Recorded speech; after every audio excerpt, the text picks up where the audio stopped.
All right, so our last lesson is lesson 57. It is on three-step fractions.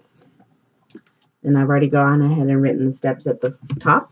So we have step number 1 is shape. Step number 2 is operate.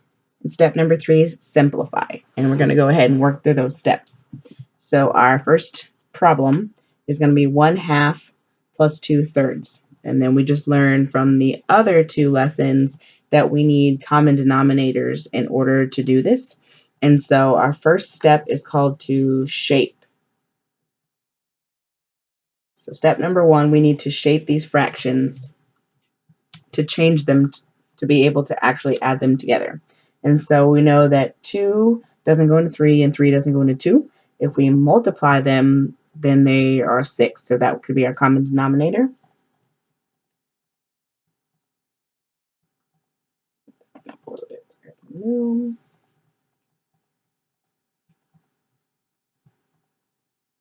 So we multiply the 2 by 3 to get 6. And so then 1 times 3 is 3. And then we multiply the 3 by 2 to get 6. So 2 times 2 is 4. So we have now shaped our equation or our problem. The second step is to operate. That's step number 2, and that basically means now we can add them. So 3 plus 4 is 7.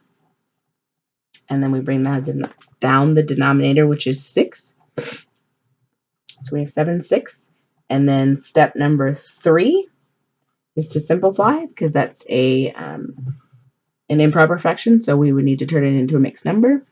And the mixed number is going to be 1 and 1/6. So step 1 was to shape our equation or our problem. So we had to get common denominators for it to reshape it. Step 2 was to operate, so we went straight down to get our answer. And step 3 was to simplify, so this is our final answer.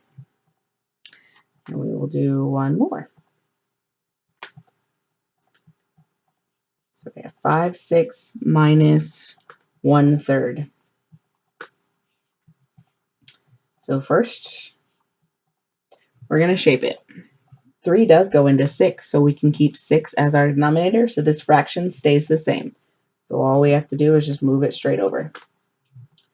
We said 6 was going to be our common denominator, so we multiplied 3 by 2 to get 6. So then we need to multiply our numerator, which is going to be 2. So our new problem is 5, 6 minus 2, 6. So then we can figure out our operation. Operate 5 minus 2 is 3. So we have 3, 6. Simplify that for step 3 into 1/3. Or sorry, 1/2. No, I was thinking 1/3. 1/2. All right, so again, just to review, common denominators again. Either we find out if one of the denominators can go into the other one and we work it that way, or we multiply them together and create our common denominator that way.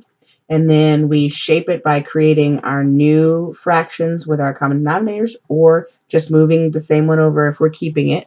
And then we operate, which is step 2. We go ahead and either add or subtract them and get our answer.